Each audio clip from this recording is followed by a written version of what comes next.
木头头，来，发工资喽！回想1个月前，木头头和马提亚斯听说中国老板小武从国内又来了达累斯萨拉姆，都想继续跟着小武干，但之前赚的钱都已经花没了，没路费咋办？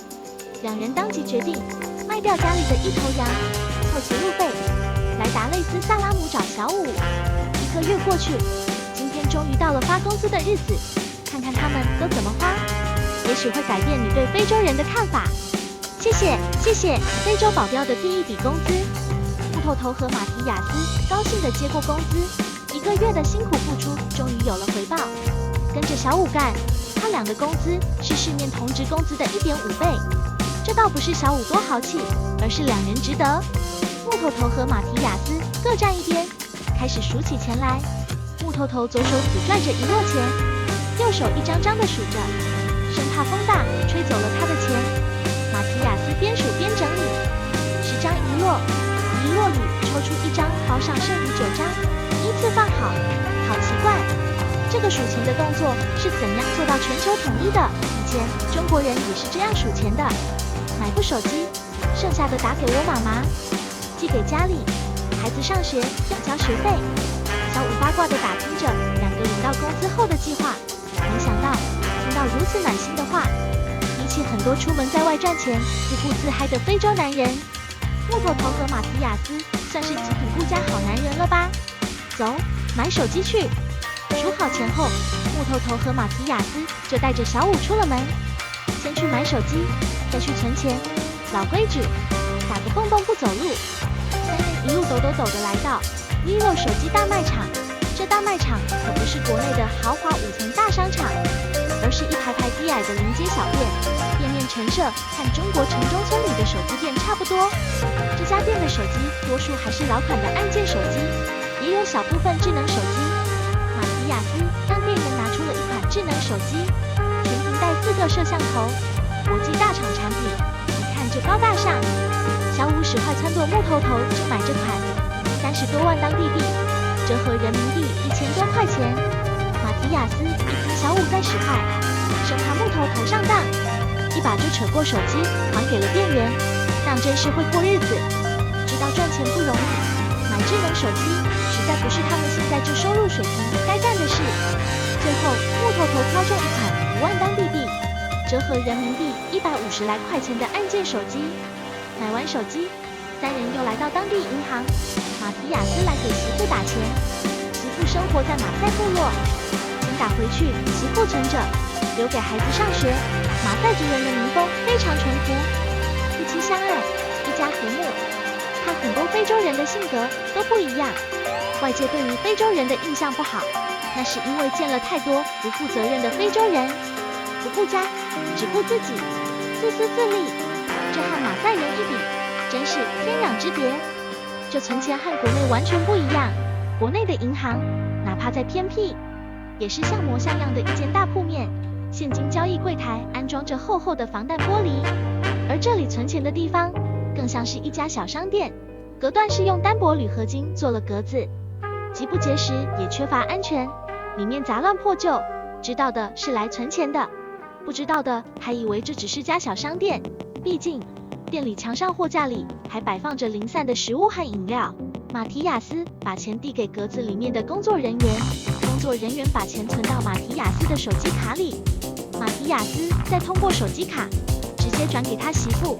努力勤劳的结果就是能体会丰收的喜悦。看着他俩都能往家里寄钱，小武也是发自内心的替他俩高兴。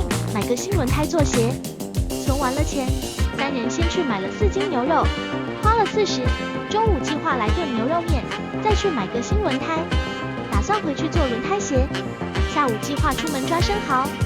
这一天安排的是满满当当，马提亚斯轮胎鞋的鞋底花纹都被磨平了一半。上一次做轮胎鞋用的是旧轮胎，本身花纹底就有一定的磨损，再加上马提亚斯走动得多，穿了1年也该换双新鞋了。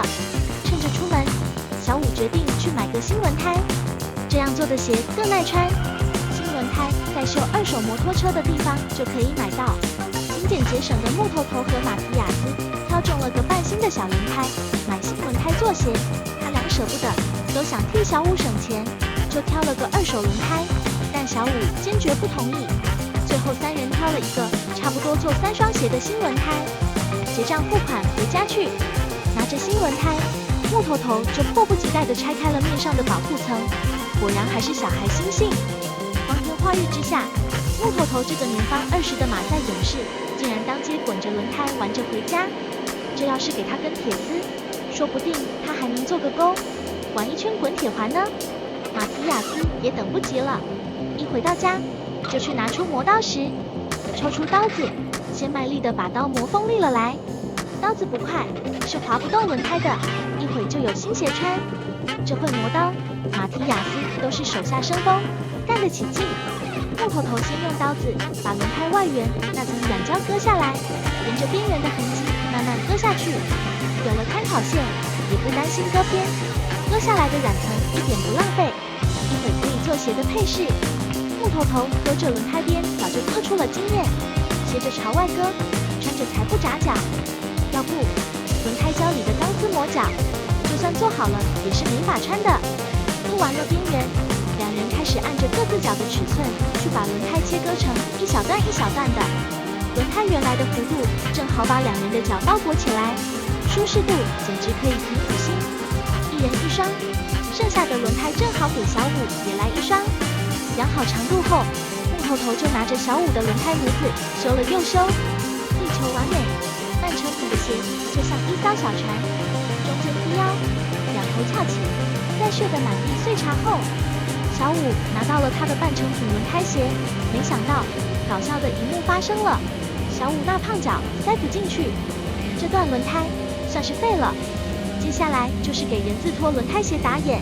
马提亚斯找来质地坚硬的木条，削尖了头，找准轮胎鞋上打孔的位置，开始像钻木取火似的来回搓着。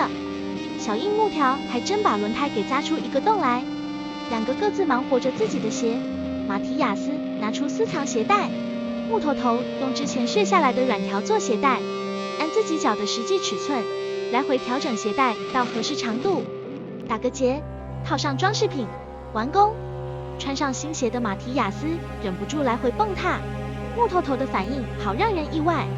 木头头觉得这鞋还可以再穿穿，新鞋就先放着，没看出来，还挺会过日子的。马提亚斯还扬言，这双新鞋起码要穿10年，实现牛肉自由。鞋做好后，就开始做午饭。2天不吃牛肉，就想得慌的木头头，一边切着大块的牛肉，一边快乐地摇摆。这日子是真美呀！牛肉可是他俩最爱吃的食物之一。上次烤牛骨，烤一半了才想起洗都没洗。这次小五提前防备着，一直在提醒两人，牛肉必须先洗，生火，放锅，下牛肉。马提亚斯拿出他的招牌大盐。小五想起前2天炖猪大骨，他俩放调料那不要钱的劲，现在都还在发怵。看着马提亚斯倒了一手窝子的盐，小五硬让他装回去了一半，盐少放点，少放点。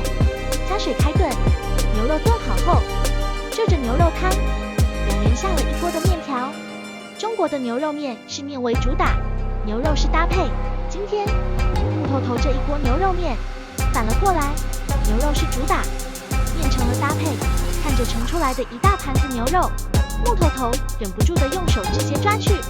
知道木头头是无辣不欢的主，小五特意回屋去给木头头拿辣椒。木头头正美美的期待着小五的辣椒，没想到小五拿出来的却是一支蜡根。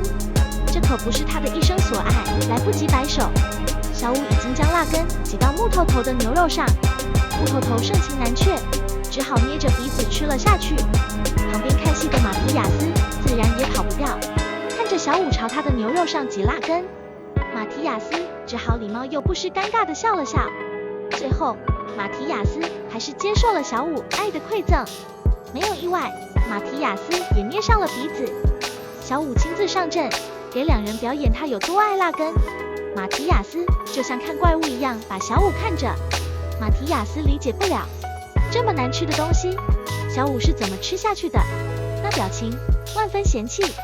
抓生蚝去，没有了蜡根的毒害，两个开始大快朵颐地整起了牛肉，一大盘牛肉干玩。三人准备出门去印度洋海边抓生蚝。这个季，海边的野生生蚝是密密麻麻的吸附在石头上，正好扒回来炖汤。老规矩，打了个蹦蹦，直达海边。可一行三人来的不是时候，这会正涨潮，看来生蚝是挖不了了。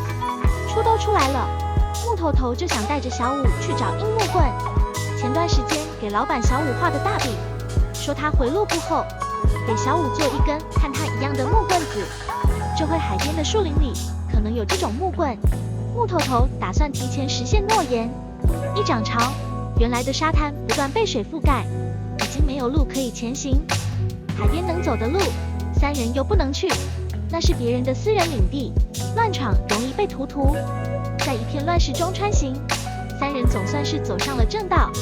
木头头带着小五来到大野地砍木棍，很快，木头头就发现了合适的木棍，抽出随身携带的大刀，咔咔一顿砍，一根又长又直的树棍就被砍了下来。这种木棍韧性好，质地硬，马赛人盖房子时全都用它来做基架。一碗水端平，木头头顺手也给马提亚斯做了根新的，砍掉多余的部分，留下合适的长度。三人一人一根木棍，准备回家。回家后再把皮扒一扒，修饰就完工。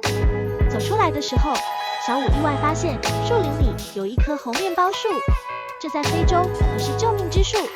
猴面包树的果汁既可以生吃，又可以做成调味品或者饮料。